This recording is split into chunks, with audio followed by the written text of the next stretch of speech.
자, 레크리에이션이라는 것을 여러 가지 다양한 표현이 있었어요. 그 중에 국어사전에서 보니까 피로를 풀고 새로운 힘을 얻기 위하여 함께 모여 놀거나 운동 따위를 즐기는 일 자체가 레크리에이션이에요.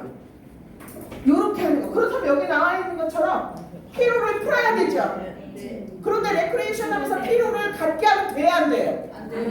그렇기 때문에 레크리에이션을 너무 진중하게 힘들게 접근하시면 절대로 안 된다는 거죠. 그리고 또 새로운 힘을 얻어야 돼. 우리가 힘을 얻는 거에서 가장 중요한 건 웃음이에요. 웃음이 터지고 나면 그 수업은 재밌게 흘러가요.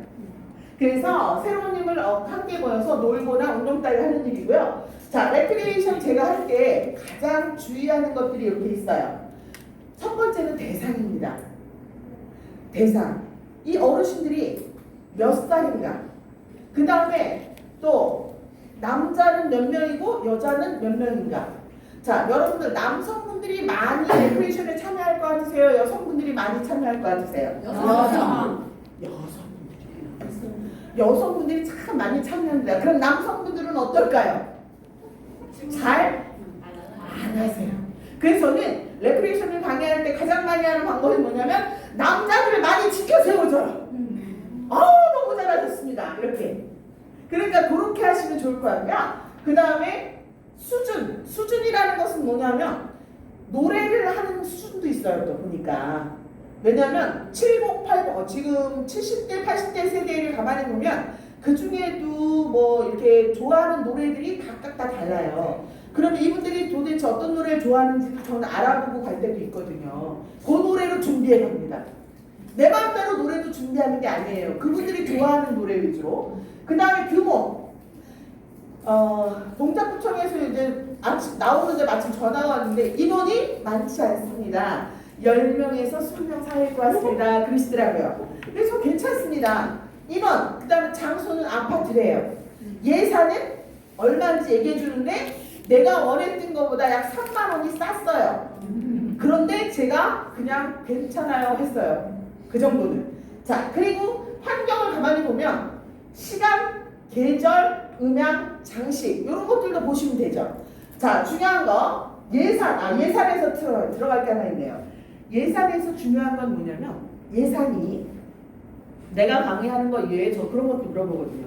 제가 강의하는 것 이외에 혹시 상품이라든가 이런 게 준비가 됩니까? 상품이 준비되면 이 일이 더 훨씬 어떻죠? 매끄러워질 수 있거든요. 그 어르신들의 그 니들을 더 잘 재밌게. 근데 그 상품을 준비하는 데 있어서요. 누구는 드리고 누구는 안 드리는 또 삐져요. 그래야 그래요. 전체를 가져와야 돼. 그래서 제가 상품을 어떻게 줄이냐면 제가 이제 이분이 있다가 또 나설 수도 있어. 저요 할 수도 있어요. 그럼 저분이 이제 상품을 저분한테 갖다 드려. 갖다 드리고 뭐라 그러냐면 아까 받으셨으니까 주위 둘러보세요. 자, 주위 둘러보셔서 이 사람은 참 열심히 하더라. 또는 어머 인상이 왜 이렇게 좋으세요? 친해지고 싶어요 하는 사람 갖다 주세요. 그러니까 저 한 분만 계속 발표해도 저는 돼요. 무슨 얘기 되시죠? 어르신들도 마찬가지거든요. 어르신들도 막 보면 어떤 한 분만 계속 발표하고 그분만 계속 상을 가지고 하는 거예요. 그러면 나머지 분들이 힘들잖아요. 그러니까 저는 그렇게 합니다. 그것도 하나의 팁이죠. 상품을 나눠줄 때. 그러니까 되도록이면 모든 인원을 다 충족해야 돼요. 이해가 되십니까? 그렇게 충족을 해야 되고 그 다음에 거기에서 위에는 아까 1등이든 3등이 있다고 말씀드렸죠? 1등, 2등, 3등은 조금 그래도 열심히 한 사람한테 드려야지. 그 열심히 한 사람이 다 퍼다 날랐는데. 자, 그렇게 해주시면 좋겠고요. 자, 환경도 보셔야 되고 목적. 지금처럼 교육적으로 또 아니면 건설적으로 진행을 하는 건지 아니면 사교적으로 하는 건지 유흥적으로 하는 건지. 사교적으로 하는 거는 댄스 같은 것도 재밌고요. 유흥적으로 하는 거는요 진짜 놀아야 돼요. 예, 막 음악 막 댄스 음악 막 틀어드리고 막 같이 막 춤추고 놀고 막 이런 거 있죠. 그런 것도 해드려야 되고 노래방도 할 수 있어요. 자, 그래서 레크레이션 프로그램 준비 1번 한번 읽어볼까요? 시작! 참가자의 필요를 정확히 파악한다. 자료는 넉넉히 준비하되 만일의 경우를 대비한다.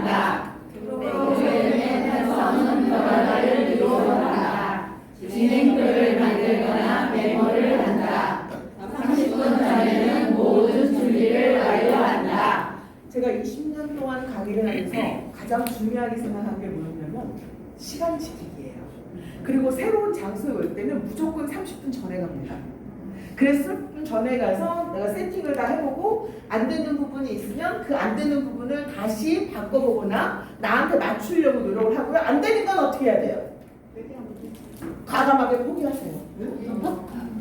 안 되는 거에 매달려서 될 수 있는 것들을 놓칠 수가 있어요. 강사들의 실수가 그거예요. 자기가 준비해온 게 있는데 자기가 10개를 준비하는데 이거는 음악 때문에 안 돼요 막 이런 거 있잖아요. 이러면 힘들어. 방법은 저처럼 개인 앰프가 있으면 여기는 노래를 틀 수가 있거든요. 음향이 안 나와요? 그러면 저는 어떻게 했냐면 USB에다 노래만 따로 가져왔어요. 이것까지 준비한 거예요. 1차가 안 되면 몇 차로? 2차가 하죠. 그렇게 준비를 하셔야 돼요. 꼼꼼하게. 그리고 이왕이면은 자료는 참가자의 필요를 정확히 파악한다. 자, 어르신들이에요. 여러분들이 만나는 분이 어르신이에요? 그러면 어르신들은 뭘 중요하게 생각할까요? 이분들이 왜 이런 강의를 듣고 이렇게 할까요? 건강. 제일 중요한 게 건강이에요. 그런데 제가 파주에 있는 운정보건소라는 곳을 치매안심센터에서 강의를 하는데 어떤 어르신이 맨 마지막에 아주 굉장히 멋있는 어르신이에요. 그 어르신이 촥 나오면서 스님, 강사님 내가 왜 이 강의 듣는지 알아요? 이러는 거예요. 그래서 왜 들으실까요? 막 이렇게 여쭤봤더니 그분이 이러시더라고요. 나는 이 강의 우리 애들 고생시키지 않으려고 들어요. 나 이 강의 우리 애들 고생시키지 않으려고 듣거든요. 그런 거야. 그래서 내가 멋있다고 말씀드렸어요. 그리고 제가 생각했어요. 그동안 물론 내 자녀들한테 나 고생하지 않기 위해서도 중요하지만 내 자녀들한테 고생하지 않게 하기 위해서도 듣는다는 건 제가 알고 있었지만 그 어르신이 직접 그렇게 말씀하시니까 너무 멋지시더라고요. 그러니까 여러분들 어르신들은요 다른 어떤 것보다 뭘 중요하게 생각해요? 건강. 그런데 건강에서 막 텔레비전을 딱 틀면 아침에 텔레비전 틀면 뭐부터 나와요? 뉴스 보시는 분이 계시죠? 저는 건강 프로그램 봅니다. 그거 틀어놓고 아침부터 시작을 하거든요. 그러면은 그 건강 프로그램에 막 여러 다양한 것들이 많이 나와. 홍수죠, 진짜. 홍수를 넘어서 막 쓰나미 같이 나와요. 자, 그런데 그것들을 어르신들이 너무 많이 알고 있어. 알고 있는데 실천할까요, 안 할까요? 안 해요. 안 하셔요. 그러니까 어떻게 하셔야 되냐면 여러분들이 뭔가 건강과 관련돼서 이거 참 좋다 하더라도 편하고 쉬우면서 효과가 있는 것들 위주로 주로 하시면 좋아요. 무슨 얘기 되시죠? 자, 그렇게 해주시면 좋겠습니다. 참가자의 필요를 정확히 파악하고 자, 2배 이상의 내가 강의할 것의 몇 배 이상? 2배 이상의 자료들을 게임도 준비하고 막 이렇게 하셔야 된다는 거예요. 자, 그 다음에 프로그램의 편성은 변화를 유지하다. 똑같은 거 재미있다고 막 계속 하시면 돼요, 안 돼요? 안 돼요. 안 돼요. 어린이와 어른이 똑같다고 하지만 틀린 게 딱 하나 있어요. 어린이들은 뭐냐면 그게 재밌으면 그걸 계속 해요. 어른 아는 것도 하고 또 하고 재밌다고 하는데 어르신들은요. 그거 재미없어. 나 저번에 했잖아. 막 이러시거든요. 요거 달라요. 그쵸? 자, 그리고 30분 전 진행표를 만드는 거. 요거 저 제일 중요하게 생각해요. 진행표를 만들거나 뭐를 한다? 메모를 하셔야 돼요. 잠깐 조그만 이 작은 것이라도요. 내가 뭘 어떻게 할 건지 시간 정해가지고 나한테 주어진 시간 안에 어떤 진행을 할 거야. 그리고 어떤 준비물이 필요해. 이런 거 다 적어놓으시고 딱 그거 들고 나가시고 그거를 연습하시는 거예요. 이해가 되세요? 네. 자, 메모 꼭 하시고 30분 전에는 모든 준비 알려하세요. 자,